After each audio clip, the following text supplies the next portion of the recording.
Data और laptop जो seize किया गया है उससे कई साक्ष्य मिले हैं। बिल्कुल ठीक है। मैं एक बार जल्दी से जितेंद्र का भी रुख कर लेती हूँ, वो भी लगातार राउज एवेन्यू कोर्ट के बाहर से हमारे साथ जुड़े हुए हैं। जितेंद्र, मैं आपको बताना चाहती हूँ कि आज जब सुप्रीम कोर्ट में मनीष सिसोदिया की बेल के ऊपर जिरह चल रही थी तो उस समय सुप्रीम कोर्ट ने एक बड़ी टिप्पणी की और सुप्रीम कोर्ट ने ईडी से पूछा कि क्या आपने विजय नायर और मनीष सिसोदिया को घूस के ऊपर बात करते हुए देखा है और क्या ये सबूत मान्य होगा? क्या सरकारी गवाह का बयान कहीं सुनी बात जैसा नहीं है? ये मैं इसलिए यहाँ पर मेंशन कर रही हूँ कि सुप्रीम कोर्ट की एक बहुत बड़ी टिप्पणी और यही आरोप लगातार इस समय संजय सिंह के वकील भी लगा रहे हैं कि क्या सरकारी गवाह के बयान पर सिर्फ ये रिमांड या गिरफ्तारी जो हुई है उस पर रिमांड दिया जा सकता है?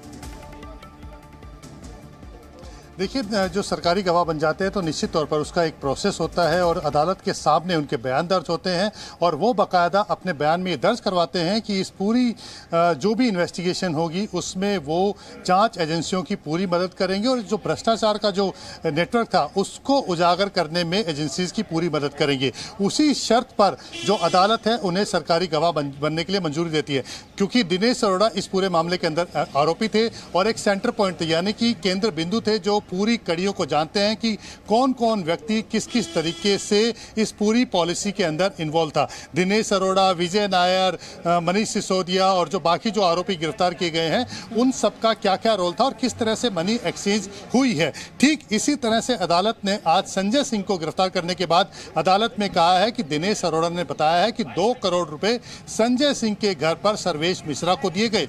उसमें से 1 करोड़ रुपए इंडोस्प्रिट, जो कि समीर महिंद्रू की कंपनी है, इंडोस्प्रिट्स के से लेकर के, जो कि दिनेश अरोड़ा का कर्मचारी है, वो इंडोस्प्रिट यानी कि समीर महिंद्रू की कंपनी से लेकर के संजय सिंह के घर पर गया था और वहां सर्वेश मिश्रा को दिया। सर्वेश मिश्रा संजय सिंह का काफी करीबी आदमी है।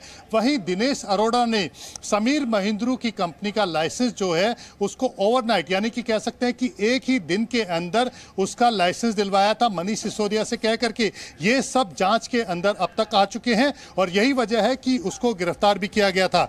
जहां तक सुप्रीम कोर्ट की टिप्पणी की बात है तो निश्चित तौर पर जब अदालत में जिरह चलती है तो उस दौरान अदालत तरह तरह की टिप्पणियां करती है, जो भी उनको पॉइंट्स समझ में आते हैं, लीगल पॉइंट्स वो जानना चाहती हैं तो उसको लेकर के तरह तरह की टिप्पणियां करती हैं। लेकिन ये देखना होगा कि जब वो अपना फैसला सुनाएंगी, जो अपना आदेश लिखेंगी, क्या उसमें उन सभी टिप्पणियों का उल्लेख होता है या नहीं होता है। क्योंकि जिरह की समय की बड़ी खबर अपने दर्शकों को बता दें, राउज एवेन्यू कोर्ट ने बड़ी टिप्पणी की है। फोन जब्त तो फिर रिमांड की जरूरत क्यों है, ये कोर्ट ने कहा है। 3 गवाहों का आमना सामना जरूरी है, इस पर ईडी ने ये जवाब दिया है। एक तो जो डेटा सर्विलांस है उसकी बात की जा रही है कि जो डेटा हमें मिला है फोन से या लैपटॉप से उस पर पूछताछ होनी है और जो 3 गवाह है इस पूरे मामले के, जो ये कहा जा रहा है कि साहब 2 करोड़ रुपए संजय सिंह के घर पर पहुंचाए गए, 1 करोड़ फलनी जगह से निकाला गया, तो उसमें 3 गवाहों का आमना सामना जरूरी है और ये ईडी एक बड़ा पॉइंट इस समय राउज एवेन्यू कोर्ट में दे रही है। जितेंद्र,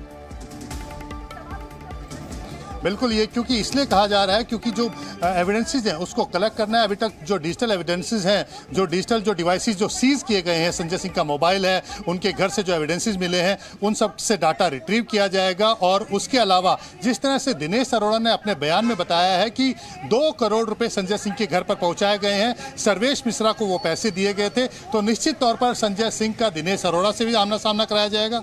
जो कर्मचारी पैसे लेकर के संजय सिंह के घर पर गया था उससे भी कराया जाएगा।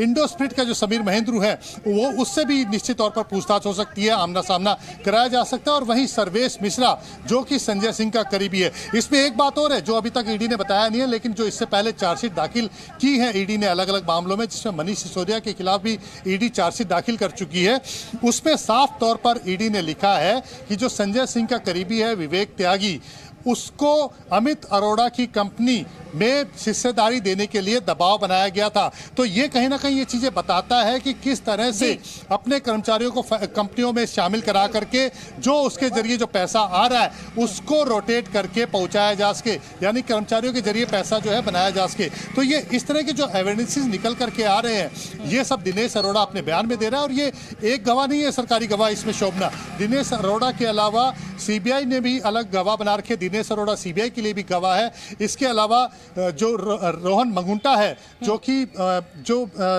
तेलंगाना के जो सांसद हैं, कांग्रेस के जो सांसद हैं श्रीनिवासुलु रेड्डी, उनके बेटे जो हैं वो भी इस मामले में गवाह बन चुके हैं। तो ये जो गवाह जो बने हैं, ये कहीं ना कहीं इसमें एक बड़ा अहम रोल अदा करते हैं। बिल्कुल, लेकिन जितेंद्र, जैसा मैंने पहले भी जिक्र किया था, और आप तो क्योंकि बहुत लंबे समय से ईडी को कवर कर रहे हैं, पुलिस की कार्रवाई को बहुत अच्छी तरह समझते हैं, आप जानते हैं कि जब एजेंसी के हाथ में, खासतौर पर अगर मैं पुलिस की बात करूं, एजेंसी के हाथ में कुछ पेपर साक्ष्य नहीं होते, तो ऐसे में सरकारी गवाह बनाए जाते हैं अपने केस को मजबूती देने के लिए और केस की जांच को आगे बढ़ाने के लिए। ये आप भली बात ही जानते हैं। तो मुझे लगता है जी, आप बिल्कुल सही कह रही हैं शोभना, कि आप बिल्कुल सही कह रही हैं कि सरकारी गवाह को इसलिए बनाया जाता है जब उनको लीड नहीं मिल रही होती एजेंसी को, जब लीड जो है डेड हो चुकी होती है और आगे कोई उनको रास्ता नहीं मिल रहा होता, तब जो आरोपी होते हैं उन्हीं को इस तरह से तोड़ा जाता है कि वो सरकारी गवाह बनकर के एजेंसी की मदद करें। और इसीलिए मैं कह रहा हूं बार बार कि दिनेश अरोड़ा इसके अंदर काफी अहम कड़ी है। अगर वो सरकारी गवाह बना है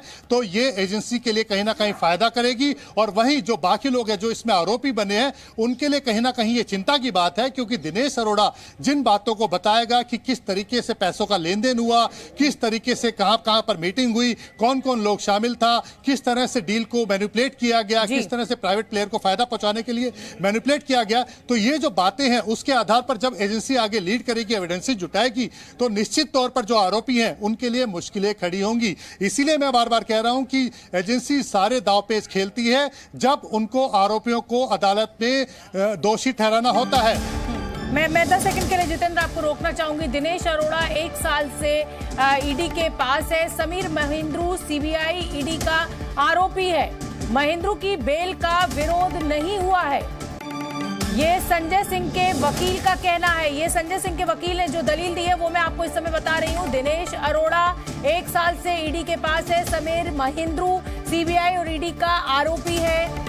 तीसरा जो बड़ा पॉइंट रखा गया वो कि महिंद्रू की बेल का विरोध नहीं हुआ है। अंजलि का मैं फटाफट रुक कर लेती हूँ। अंजलि, अभी तक जिस तरीके से हमने रिपोर्टिंग की है और देखा गया है कि पीएमएलए कोर्ट में